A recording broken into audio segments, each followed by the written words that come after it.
ډېر محترم حاجي مولوي صاحب یو بل ورور پوښتنه کوي چې په کلمه طیبه کې څو فرض دي؟ حضراتو کلمه طیبه دوی جملې ده: لا اله الا الله. دا هغه توحید د پاک رب جل جلاله چې پر هر بنده عاقل و بالغ دا فرض عین دی چې ایمان براوړي یعنی خدای جل جلاله به واحد لا شریک دی. د لا اله الا الله ترجمه هم دغه ده چې خدای پاک واحد لا شریک دی، یعنی هیڅوک لایق د عبادت حقدار د عبادت الهي حق نشته بل مگر تنها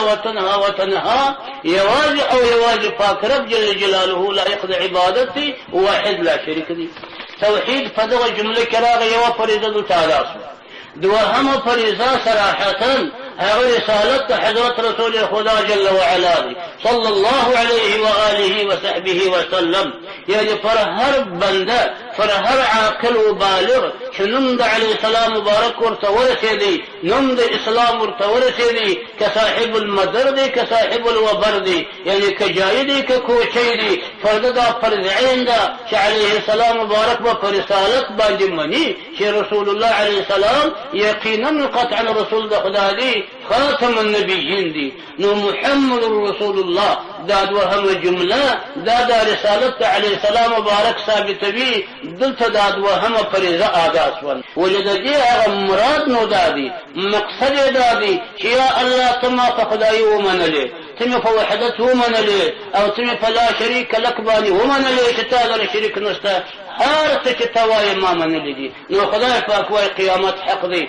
پس له مرګه ژوند حق دی، جنت حق دی، دوزخ حق دی، پل صراط حق دی، میزان حق دی، پیغمبران د خدای حق دی، ملائکه د پاک رب حق دی. دا غرنګه پاک رب جل جلاله فرمایي چې تاسې به زما پر پیغمبرانو ایمان راوړئ، لا نفرق بین احد من رسولهم، موږ به هېڅ تفرقه نه کوو په دې رسالت منلو کې. داسې به نه کوو لکه یهود مردد یا نصارا کفره علیهم لعنة الله والملائکة والناس اجمعین، چې یو پیغمبر هغه دی په سم باندې مني د نورو څه انکار کوي. نو چې د خدای کلام دې ومانه، علیه السلام مبارک دې په رسالت ومانه، قرآن پاک دې د خدای کلام وباله، ټول هغه شیان چې علیه السلام مبارک فرمایي